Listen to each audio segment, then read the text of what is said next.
मध्य प्रदेश की नरसिंहपुर विधानसभा सीट से केंद्रीय मंत्री प्रहलाद पटेल ने पर्चा दाखिल कर दिया है और इसी के साथ एमपी की राजनीति में शिवराज सिंह चौहान के बाद दूसरे बड़े ओबीसी चेहरे की एंट्री हो गई है। लेकिन 50% पिछड़ी आबादी वाले मध्य प्रदेश में ओबीसी की पहली पसंद कौन होगा? एमपी की सबसे बड़ी आबादी शिवराज या प्रहलाद में से किसी एक को सीएम की कुर्सी पर देखना चाहती है या फिर दिग्विजय और कमलनाथ में से कोई एक सिलेक्ट होगा? एमपी में बीजेपी की जीत की गारंटी कितनी है और अगर बीजेपी जीती तो सीएम पद के लिए उसके पास कितने ऑप्शन हैं?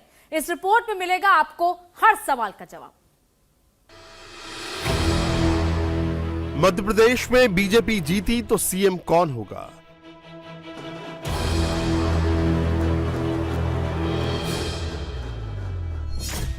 ओबीसी चलेगा, आदिवासी चलेगा, एमपी में क्या चलेगा?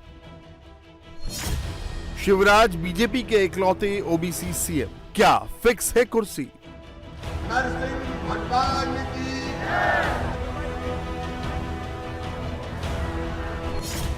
एमपी में बीजेपी का सेकंड ओबीसी फेस कौन?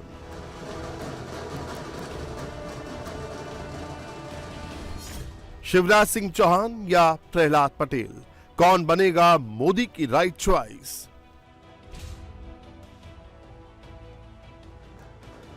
जातिगत जनगणना के शोर के बीच मध्य प्रदेश में सबसे बड़ा सवाल है कि 50% ओबीसी आबादी का साथ किसे मिलेगा।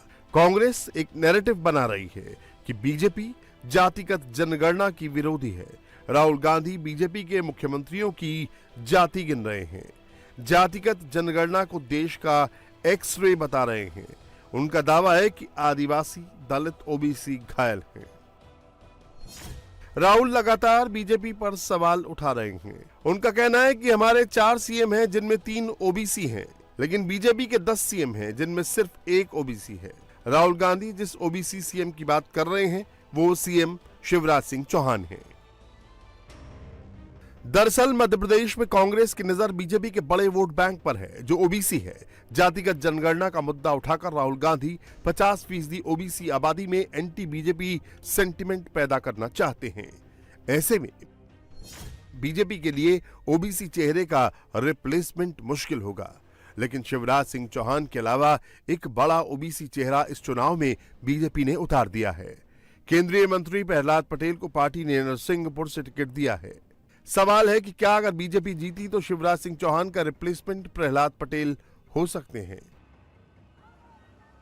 सीएम शिवराज सिंह चौहान और प्रहलाद पटेल दोनों ओबीसी हैं। राज्य में 90 से अधिक जातियों को ओबीसी माना जाता है और लगभग 50% आबादी ओबीसी श्रेणी में आती है। शिवराज सिंह किरार जाति से आते हैं, वहीं प्रहलाद पटेल लोधी जाति के हैं। मध्य प्रदेश में करीब 9% लोधी आबादी है। 230 सीटों वाली विधानसभा में करीब 65 सीटें ऐसी हैं जहां लोधी वोटर जीत और हार तय करते हैं। 13 लोकसभा सीटों पर भी लोधी वोट डिसाइडिंग फैक्टर है। ओबीसी होने के साथ साथ लोधी जाति से आना प्रहलाद पटेल को ओबीसी सीएम की रेस में शामिल कर सकता है। इसकी एक बड़ी वजह और भी है। जब से उमा भारती हाशिए पर गई हैं, लोधी वोट बीजेपी से छिटकता नजर आ रहा है। 2018 के चुनाव में इसका असर देखने को मिल चुका है। लोधी प्रभाव वाली बुंदेलखंड की 26 सीटों में बीजेपी 14 और कांग्रेस 10 सीटें जीती थी। सागर की 26 सीटों में बीजेपी 14 और कांग्रेस 10 सीटें जीती थी। मालवा की 50 सीटों में बीजेपी 24 और कांग्रेस को 26 सीटों पर जीत मिली थी। इन आंकड़ों से मध्य प्रदेश में प्रहलाद पटेल की मौजूदा भूमिका समझी जा सकती है। केंद्र की राजनीति से मध्य प्रदेश में उन्हें लाने की वजह सिर्फ एक नरसिंहपुर सीट नहीं, बल्कि 65 विधानसभा और 13 लोकसभा सीटों पर जातिगत समीकरण साधना भी है। लेकिन क्या यही बात उन्हें पॉइंट टेबल में शिवराज से ऊपर ले जाती है? जिस नरसिंहपुर सीट से उन्हें टिकट मिला है वहां शिवराज सिंह चौहान भी प्रचार कर रहे हैं और प्रहलाद पटेल भी। दोनों नेता मंच से एक दूसरे की तारीफ में कसीदे भी पढ़ रहे हैं। लेकिन अगर बीजेपी जीती तो इन दोनों में कौन सीएम पद का सबसे बड़ा दावेदार होगा?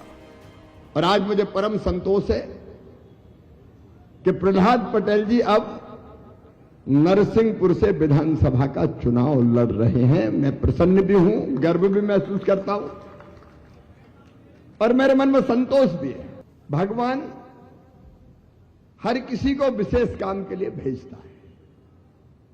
मैं अंतरात्मा से कह रहा हूं, हम लोग भी किसी ना किसी निमित्त इस धरती पर भेजे गए हैं, आए हैं, और इसलिए राजनीतिक क्षेत्र में जो दायित्व मिला, मेहनत और ईमानदारी से हमने पूरी करने की कोशिश की। और मुझे पूरा विश्वास है कि इस नई भूमिका में प्रहलाद पटेल जी एक नया इतिहास रचेंगे। शिवराज जी हमारे बीच में है, जरा दोनों हाथ ऊपर उठाकर या खड़े होकर ताली बजाकर उनका स्वागत करिए। मेरे कार्यकर्ताओं ने जो बलिदान दिया, जो कष्ट सहा, उसको नजदीक से शिवराज जी ने भी देखा है। वो इतने लंबे समय से इस राज्य का नेतृत्व कर रहे हैं। अब नरसिंहपुर सीट की फाइल भी पढ़ लेते हैं। नरसिंहपुर से मौजूदा विधायक जालम सिंह पटेल हैं। जालम सिंह पटेल प्रहलाद पटेल के भाई हैं। जालम सिंह ने 2013 और 2018 में यहां चुनाव जीता। इस बार प्रहलाद पटेल को अपने भाई की सीट मिली है। प्रहलाद पटेल का ये पहला विधानसभा चुनाव है। उनका मुकाबला यहां कांग्रेस के लाखन सिंह पटेल से होगा। नरसिंहपुर विधानसभा में 2,10,738 वोटर हैं। यहां 55,000 पटेल वोटर हैं। इस सीट पर प्रहलाद पटेल के भाई ने पिच पहले से तैयार कर रखी है। और इस जिले में, इस धरती पर पैदा हुआ हूं, इस जन्मभूमि का कर्जदार होने के नाते भी ये आप सबका अच्छे और बुरे, अनुकूल और प्रतिकूल समय में मुझे सदैव आपका आशीर्वाद मिलता रहा है। मैं आज चाहता हूं, मेरे अनुज ने, मैं उनको जरूर साधुवाद देता हूं कि राजनीति में जहां वैमनस्य और लालच चरम सीमा पर होता है और जहां भाई भाई, बाप बेटे और मां बेटे टिकट के लिए लड़ते हैं, मैं तो कहीं और से लड़ने का था।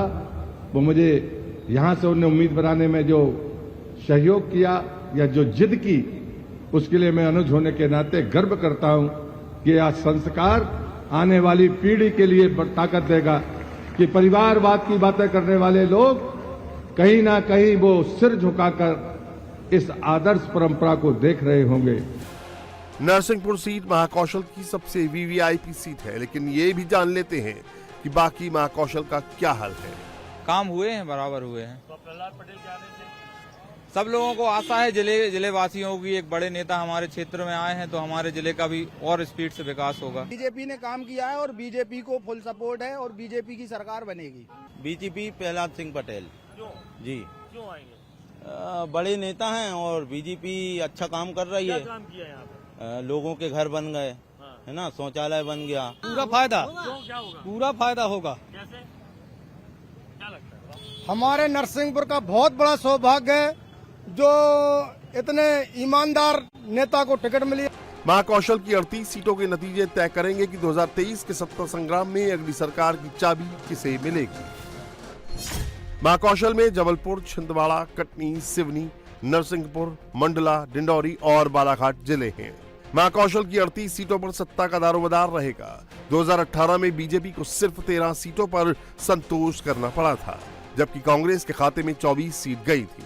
कमलनाथ को मुख्यमंत्री का चेहरा बनाए जाने से कांग्रेस को फायदा हुआ था। कमलनाथ के गृह जिले छिंदवाड़ा की सभी 7 सीटें कांग्रेस की झोली में गई थी। ये दंगल तो आपने देखा, पर राजनीतिक दंगल, वो क्या कहेंगे उसके बारे में जो होने वाला था? अब जो है सो है जी, जनता तय करेगी जी। सर, टिकट बंटने को लेकर भी, ये टिकट वापस बदले गए हैं, उसको लेकर भी बीजेपी कह रही है लगातार। हाँ, नहीं, कि टिकट जो वापस से बदले हैं वो अपनी चिंता करे, हमारी चिंता ना करे। जी। तो कितने आश्वस्त है कल कमलनाथ जी? अब कल नामांकन है आपका सर? मैं कल अपना नामांकन भर रहा हूँ। 2018 में बीजेपी के खराब परफॉर्मेंस की वजह आदिवासियों की नाराजगी को माना जाता है। बीजेपी ने आदिवासियों को साधने के लिए इस बार पेसा एक्ट का दांव चला है। जन समर्थन कैसा दिखाई दे रहा है आपको? लोकतंत्र की यही ताकत है। जी। मतदाता में, समर्थक में उत्साह हो, वो सड़क पर आ जाए। ये कोई लहर का चुनाव नहीं है, लेकिन उसके बाद ये नरसिंहपुर की धरती, उसका स्वाभिमान है जी, और उसकी ताकत है जो दिख रही है। मैं आपके साथ घूमा हूँ, आप अपनी विधानसभा छोड़ लगातार दूसरी विधानसभाओं में दिखाई दिए। अपनी विधानसभा में आपने कम समय दिया। मुझे लगता है कि आज फार्म भरने के बाद उनका आशीर्वाद रहेगा तो जहाँ तक मर्जी आप पूरे देश में घूमे, मुझे लगता है कि मुझे इस पर टिप्पणी नहीं करना, ये फैसला जनता को करना है और आपको करना है। प्रदेश की पर मेरा विश्वास है हाँ। कि ये ऐतिहासिक विजय होगी, क्योंकि वो आशीर्वाद जनता नरसिंहपुर की देती रही है, इसलिए वो आशीर्वाद मिलेगा। और अगर मैं हमेशा कहता हूँ, अगर मैं उसका पात्र हूँ तो निश्चित रूप से जनता से मेरी प्रार्थना है कि उसे प्रचंड बहुमत देना चाहिए। राज्य में भी भाजपा की सरकार बनेगी।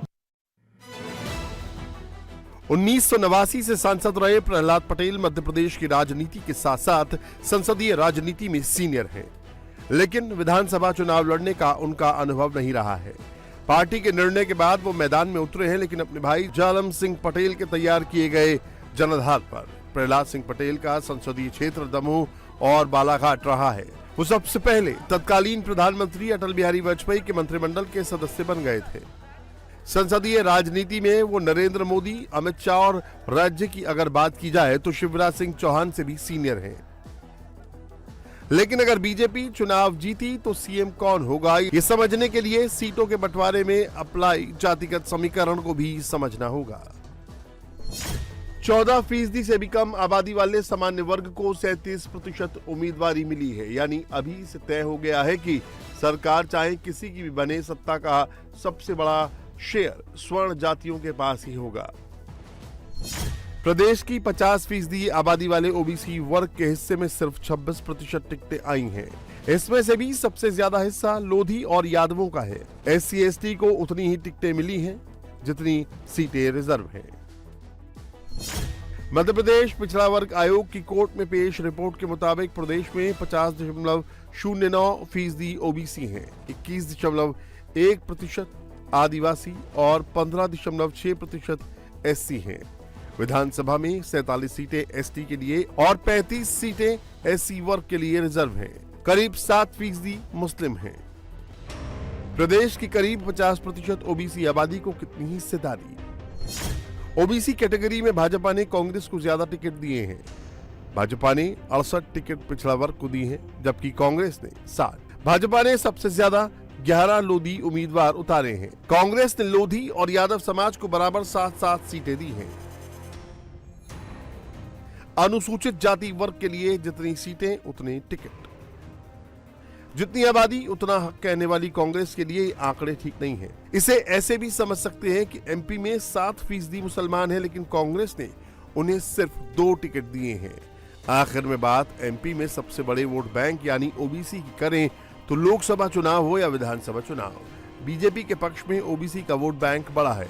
2014 लोकसभा चुनाव के बाद से इसमें काफी इजाफा हुआ है। CSDS के आंकड़ों से पता चलता है कि 2009 के लोकसभा चुनाव में बीजेपी के पक्ष में 22% ओबीसी मतदाताओं ने मतदान किया, लेकिन 2014 में ये बढ़कर 34% हो गया। ये वो चुनाव था जब पहली बार नरेंद्र मोदी प्रधानमंत्री बने। 5 साल बाद जब 2019 के लोकसभा चुनाव हुए तब ये आंकड़ा पहुंचकर 44% पहुंच गया। वहीं कांग्रेस के पक्ष में इन दोनों चुनावों में केवल 15% वोट बैंक से संतोष करना पड़ा। ऐसे में कांग्रेस की नजर इस बड़े वोट बैंक पर है।